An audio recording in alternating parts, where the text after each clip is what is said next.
Hey everyone, hopefully you're having a good day. My name's Andy. My channel's Finding Value. Today we're going to do our daily technical analysis update of gold and silver. I'll give you my financial opinion.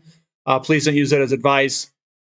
We're going to dive in here and do the dollar, 10-year yield, precious metals, and then the companies themselves. So let's dive in here and see what we got.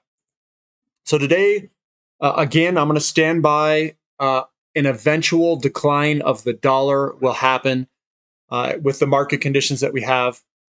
DXY is what we're looking at.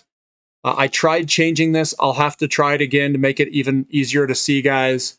I put the ticker symbol here, and hopefully you guys can see it. Zooming on out, we've got this trend line. Let's just go all the way out. This is the trend line that I'm talking about. We're doing a return move up to that trend line. I think we're going to turn back over at some point. Again, I'm not in the game of making the exact prediction, but it looks like we're coming into some resistance. It looks like this wants to head lower. We'll see if this dollar goes lower. Usually a lower dollar is a tailwind to our investments in commodities and precious metals. Looking at the 10-year yield, that is moving higher by 1.2%. This does look to me like it's a long-term bottom, a new shift to increasing interest rates for TNX. TNX is the 10-year yield.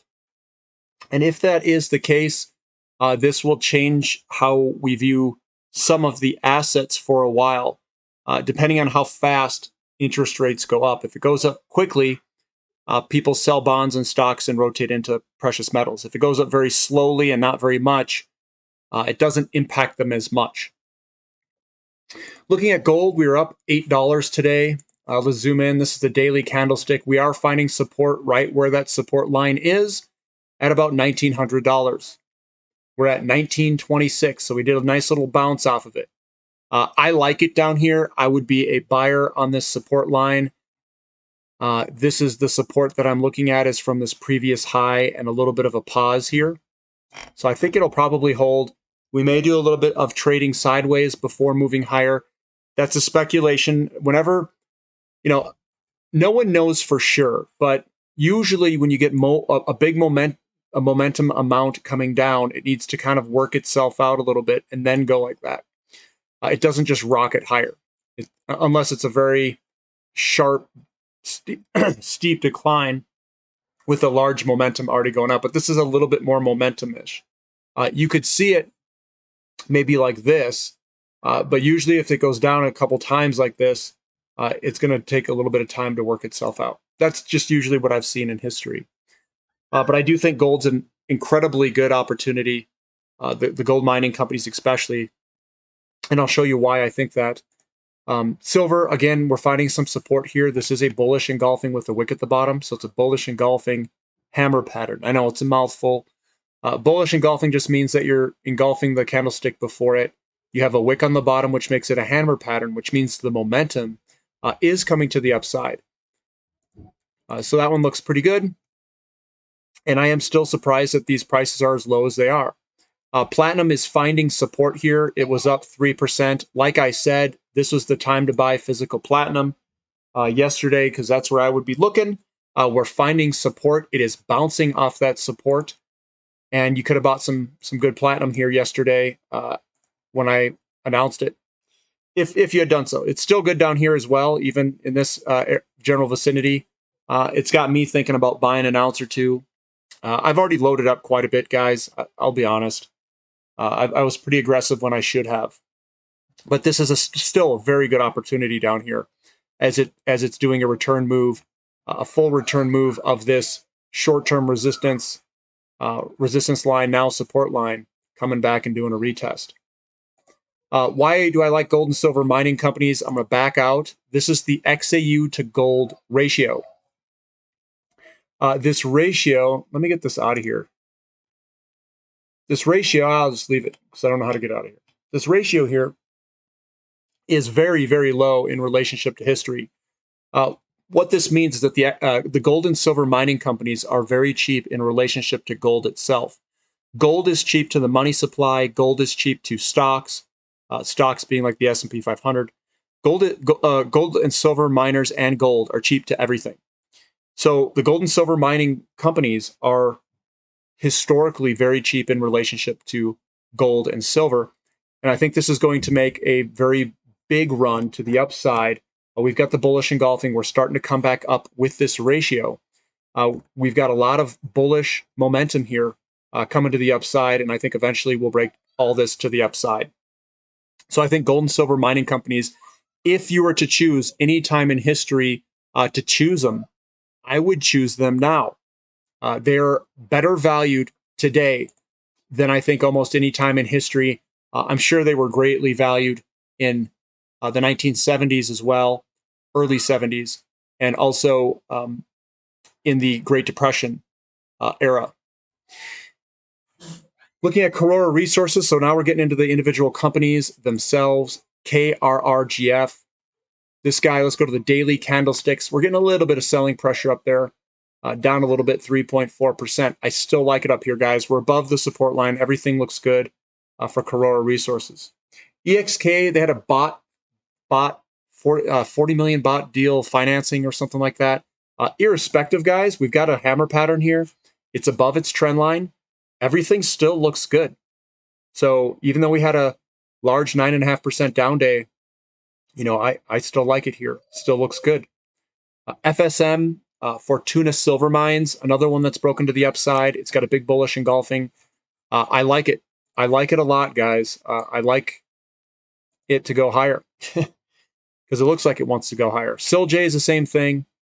Broken downtrend line, about to go higher. Big picture view. We're in this massive pattern that will eventually break with some time. Again, this is a long plane ride that's really boring. You just got to be patient, get your shares, and then you just hold on.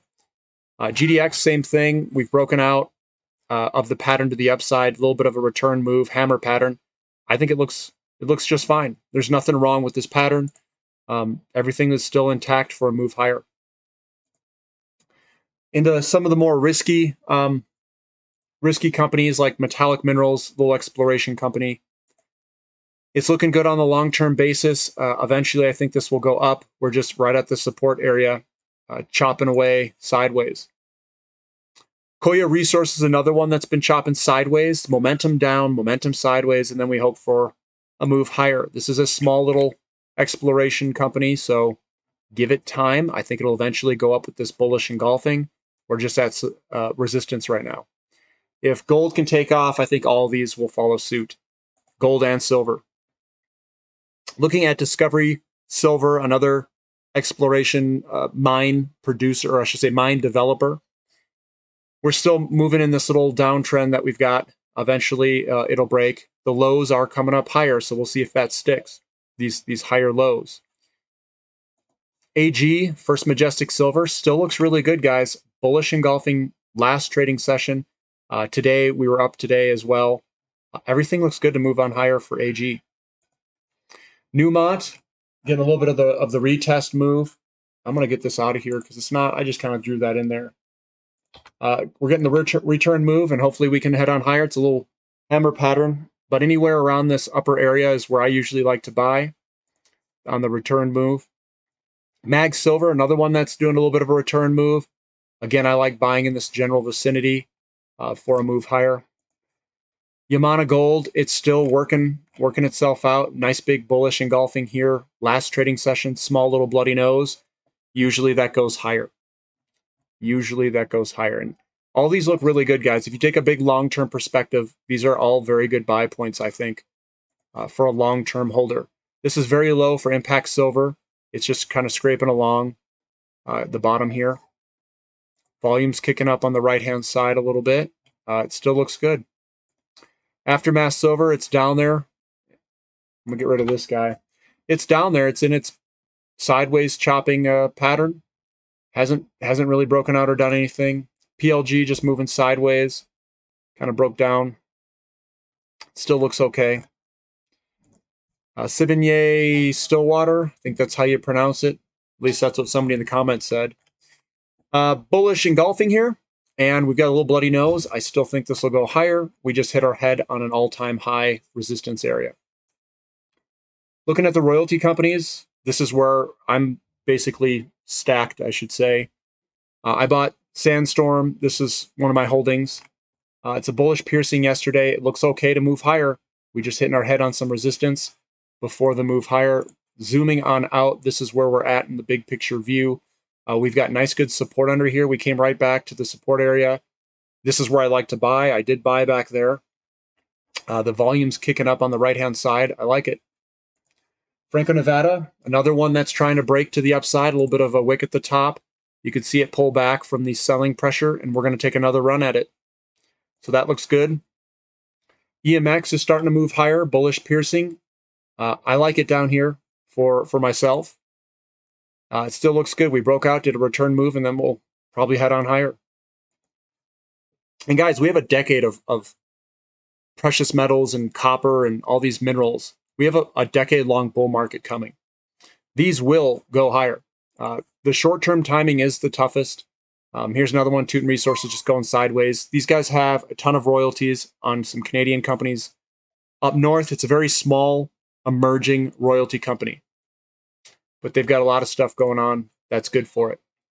Wheaton Precious Metals, yeah, we're up here. It's looking good. Big picture view, we've broken this pattern to the upside. We're trying to break through this white line going across. This looks really good for a move higher. It looks really good. Gold royalty's been struggling a little bit. It's been in this downtrend area for a little bit. Metallo royalty is one that I would be buying right here, right now. It's up 6%.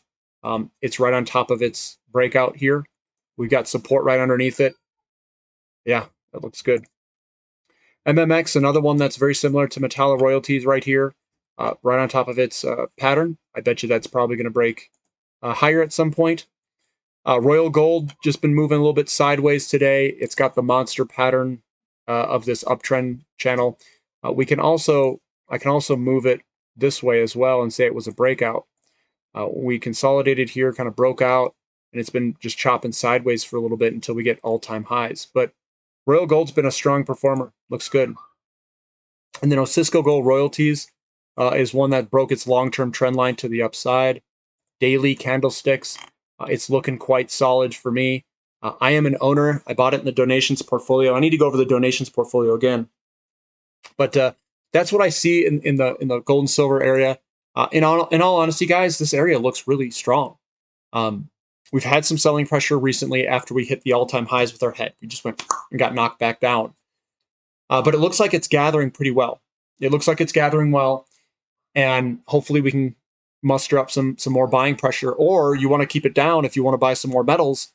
That's another thing. I've been looking at some of the physical metal prices for silver, and the premiums just they don't want to come down. I want to buy some, but I'm reluctant because the premiums are so high, and I don't think they're going to come down. Looking at platinum, their premiums have gone up as well. Over time, the premiums continue to move higher. The metals continue to get harder to get. Will this market, will there be a spot where we can't get the physical metals? I don't know. But I can tell you this, I already own a bunch. I would be willing to buy more as well. And I would not be worried about how much I'm paying for the premiums at this time. The charts look like they're down, and I don't think they're going to go down much further, at least not a substantial amount if we do bounce around. I don't think these charts are not signaling to me that we've got this huge deflationary collapse coming that some people think are coming. To me, it looks like they're strengthening, and that they want to go higher, and that the dollar wants to go lower. That doesn't scream, and the yields moving up too doesn't scream that we're even thinking about deflation. So I know a lot of people, they're in the crash. We're going to have this huge recession, deflation. I just don't see it in the yields. If we were going to have deflation and this was going to be purposefully brought on, what you would see is a run to bonds. You'd see yields start to fall. We're seeing the exact opposite. So what I think is going to happen is inflation will be persistent, rates will go up, and money will rotate into this stuff. That's the way that I view it. That's my standpoint on it. And I'll stand by that standpoint until I see something in the markets that tells me differently. If you guys like the content, give me a thumbs up, subscribe to the channel if you haven't already, and thank you for listening. This is Finding Value.